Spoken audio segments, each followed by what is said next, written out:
Hello everyone, welcome back to my channel, Fig Madeira. So today I'd like to talk about fig cuttings and what I do for fig cuttings. And as always, I keep to that same rule. I like things simple and easy. I don't like complications. I don't want to sit and spend my whole time doing fig cuttings. I want it to work and I don't want to put a lot of time into it. So I'll show you my easy method of doing it. I have about a 60%, 70% success rate doing that, and I think it just is a very easy way of going about it. So without further ado, let me tell you what I do. The first thing I like to do is if I'm going to take a fig cutting, I always want to take one that has a tip that's growing. Example is something like this guy here. You see, this is a tip that's growing.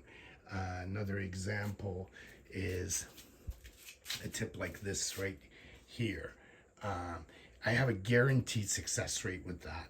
It's almost like 100%. But of course, if we take a tip off like these guys right here, you're taking the life energy of that branch, and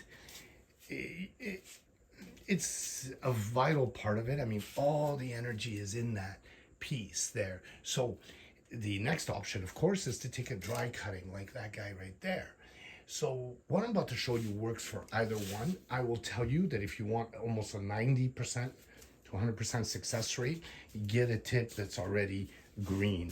But that is not possible everywhere. So if you do get a piece of dry, and let's put this guy here so I can use him as an example. See, this is a piece right here that is just a dry piece of wood. And I'll tell you what I do. I take a bottle of water, just like this, simple. I always get one that is brand new. I open it up, I take the cutting, I don't clean it, I don't do anything to it. I will usually, if it does not have that green tip that you see there, I will usually, not usually, always, wrap it up in parafilm. And you know, everyone goes, why do you wrap it up in parafilm? I have found that when you wrap it up in parafilm, it just keeps it from drying out. And I'm going to tell you why in a minute. Actually, why don't I do that right now? This guy here took me about, I would say, 4 months to root. It died back and grew back 3 times because I overwatered it. I got overzealous and started adding a lot of water. And what saved me is the parafilm. It kept it nice and didn't dry out, and then finally it started to get leaves. Now, that is why you use parafilm. Let's move this out of the way. You notice I put a little piece of green tape. I found that if I let it touch the very bottom here, it rots. I don't know why. I will leave it at that. So I just don't let it touch the bottom, and I close up here, and I leave it alone. Now, I put it in a room, not like this one, this green room here that you see, even though the temperature is maintained at around 17 in the back and around, let's see here, 19 in the front. And this is a cold day. We're about -0 out there, or -0, -1. I put it in a room that's got a room a temperature of 22 degrees. So that's like my living room. And I leave it in there.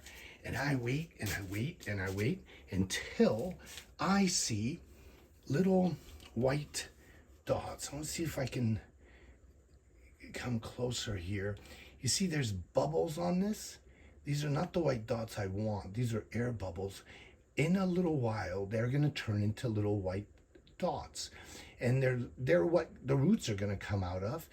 And I wait just a few more days after that. And as soon as it does that, and I could see them like getting all, pumped up, they get like bigger and bigger before they start spitting out roots. Because I have to admit to you, I find it very hard to get them to start spouting roots in this situation.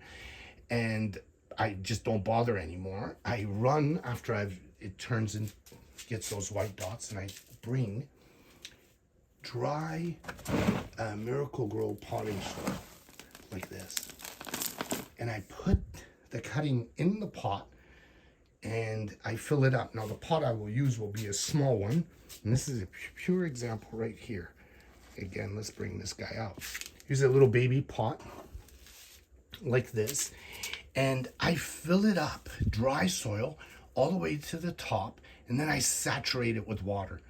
Just saturate it, let it soak in, because that dry soil takes a little while.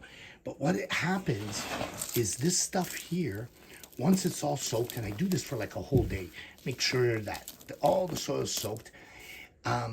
Once that's happened, it cuddles the cutting. It just seems to cuddle it. And they seem to do very, very well. And I just leave it alone. And in the next little while, all of a sudden, it starts to get leaves. This is another example of me doing that. Here is another example of me doing that. Let me show you further examples. Here's one as well. You can see it's got, this is another one. This is a Coldedam that I did that. It's got figs on it. This was beginning of the year. This is another Coldedam that I did that with. This is an example of just a piece of wood that was very successful. And this, all of these are exactly done the same way I've described. Every one of them very successful. This is a Stella that I did that with. And they do very well. I end up with something that grows very easily. I don't have to do a lot of work. And I find it saves me a lot of time. I hope this has been helpful for you guys. I want to suggest to you that there's a lot of other ways out there to do this that are very professional. This is my way of doing a simple man's way of getting fig cuttings to work. Thank you everyone for watching my channel. As always, I appreciate all the subscribers out there, and it helps me make more of this material, and I appreciate all the viewers. We will see you next time.